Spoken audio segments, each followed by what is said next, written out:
Eyo, assalomu alaykum. Bugun Westerosdagi eng murakkab personaj Tyrion Lannisterni analiz qilamiz.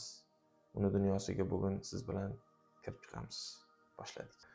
Tyrion tug'ilganidan boshlab oilasi tomonidan kuchli diskriminatsiyaga uchraydi. Jumladan, Tywin Tyrionni o'zini rafiqasini qotili sifatida ko'radi.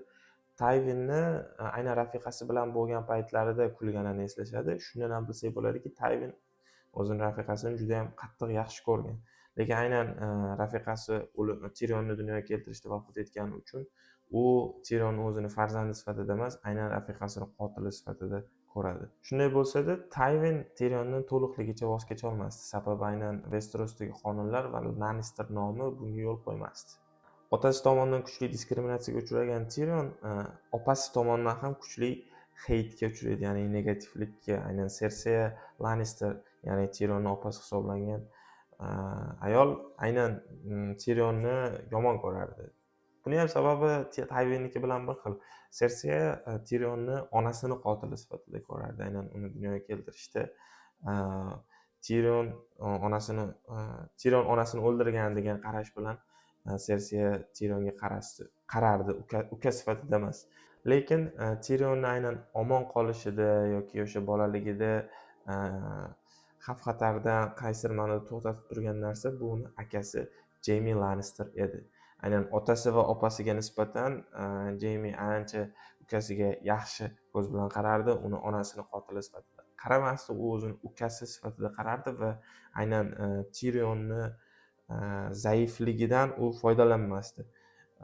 Jaime ukasi zaifligi va bo'yi pastligini hisobga olib, uni himoya qilish uni mas'uliyatida ekanligini his qilardi. Tyrion ulg'ayarkan, u o'zini kuchsizligini, bo'yi pastligini va qilich ishlatishga unchalik boshqa akasi kabi qodir emasligini bilganidan keyin u ko'p vaqtini Lannister kutubxonasida o'tkazardi va aynan mana shu kutubxonada u juda ham ko'plab kitoblarni o'qirdi.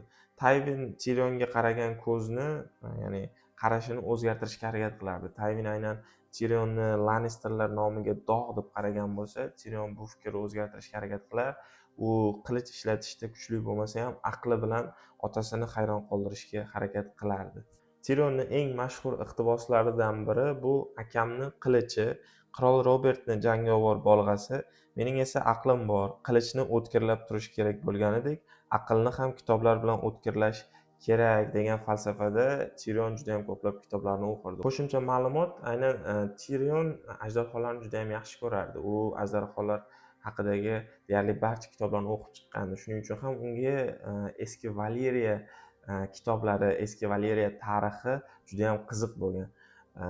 Shuning uchun ham Tyrionni ajdarholarga bo'lgan muhabbati boshqacha, o'zgacha bo'lgan va Tyrion kechalari aynan ajdarhosi bo'lib qolishini va oilasidan uzoq uchib ketishni yoki ajdarhosi bo'lib qolsa butun oilasini yoqib yuborishni xohlab qolardi ba'zida.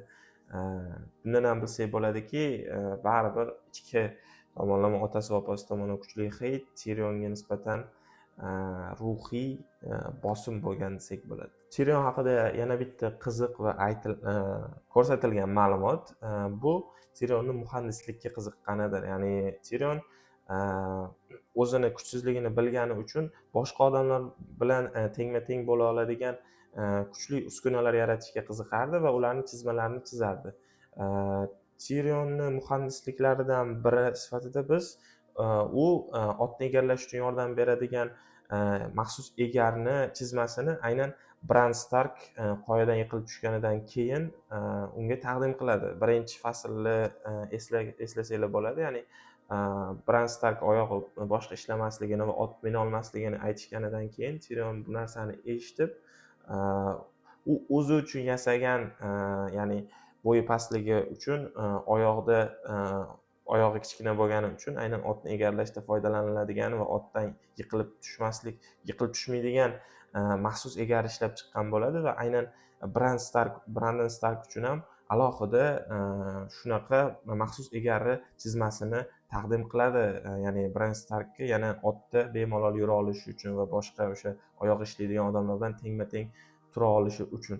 Shundan ham bilsak bo'ladiki, Tyrion nafaqat eski Valeriya tarixi, qirollar tarixi, Westeros tarixidan tashqari muhandislik kitoblarini ham o'qigan va unda chizmalar bo'yicha va uskunalar bo'yicha yaxshigina tushuncha bo'lgan.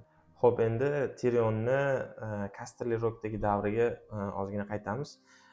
Tirion Casterly Rockda davrida Tisha ismli ayolni yoki qizni bezorilardan qutqarib qoladi va qutqarib qolganidan keyin uni yaxshi ko'rib qoladi. Tabiiyki, Tisha ham uni yaxshi ko'rishini aytganidan keyin sirli ravishda turmush qurishadi. Vaholanki, oradan ma'lum vaqt o'tganidan keyin Tywin bu sirli turmush haqida bilib qoladi va Jamie Lannisterni majburlaydiki, u kenga borib aytasan, Tish aslida yollangan ayol ekanligini, uni san yollaganingni aytasan va bu ayol orqali sen Tyrionni erkak qilmoqchi bo'lganingni tushuntirasan deb turib, Jamie'ni majburlaydi Tywin. Tyrionga yolg'on gapiradi. Aslida u Tisha Tyrionni yaxshi ko'rmasligini, bu Tisha yollangan ayol ekanligini, u tomonidan yollangan ayol ekanligini yolg'on qilib aytadi Tyrionga. Oradan ma'lum vaqt o'tib, Joffrey Baratheonning o'limidan keyin Tyrion ayblanib o'limga hukm qilinganidan keyin Jamie Tyrionni qamoqxonadan qochirib yuborish joyida Tyrionga haqiqatni aytadi, ya'ni Tisha aslida yollangan ayol emasligini, Tisha Tyrionni boricha yaxshi ko'rganini, lekin o'shanda Tywin Jamie'ni majburlaganini aytganidan keyin Tyrionning juda ham jahli chiqadi va Jamie'ga tarsaki tushiradi. Ketishidan oldin aynan Tisha haqiqatini eshitganidan keyin otasini oldiga borib savollar bermoqchi bo'lganida, aynan Sheyni otasini yotoqxonasida ko'rganidan keyin Sheyni ham otasini ham o'ldirishga qaror qiladi.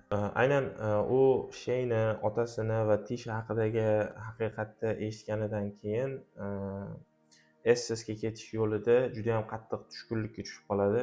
Kuchli depressiya va sharobga juda ham kuchli o'rganib qoladi va hattoki Jamie va Cersei'ni o'ldirish haqida har xil xayollar qila boshlaydi va hattoki o'zini o'ldirgisi kelib qoladi.